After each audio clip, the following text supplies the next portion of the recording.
Ademais do pago aos provedores, dende Rianxo en Común propoñen a flexibilización do calendario fiscal, así como a posibilidade de aplicar bonificacións aos sectores máis afectados. A espera de aprobar os orzamentos, suxiren que se reserve unha partida de 100.000 euros para asumir este plan de choque, dos que un 30% podería destinarse a unha liña de axudas para que os negocios fagan fronte ao pago do alugueiro.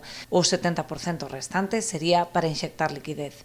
Precisamente para axudar ao comercio, Rianxo Común habilitou unha plataforma digital con información detallada sobre os negocios que continúan abertos. Creamos esta página web, comerciorianxeiro.gal, coa finalidade de ofrecerlle a todos os veciños e veciñas de Rianxo unha ferramenta a través da cal poden estar informados sobre aqueles comercios que a día de hoxe permanecen abertos, o servizo que están prestando e tamén o horario que teñen.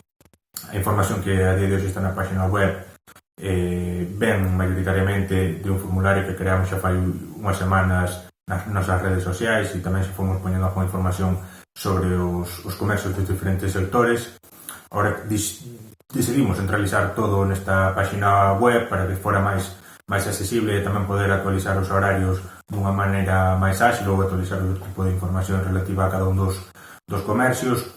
Unha vez superada a crise, esta web reconverterase nun escaparate virtual de todo o comercio rianxeiro. Cando toda esta situación pase, que esperamos que sexa o máis rápido posible, ir incorporando aqueles comercios, aqueles establecementos que vayan abrindo e acabar reconvertindo esta página web nunha especie de escaparate virtual do comercio rianxeiro, no cal recoller dunha maneira máis ampla toda a información relativa a cada un dos comercios, con imaxes e con información sobre os produtos e ofertas que poidan ter.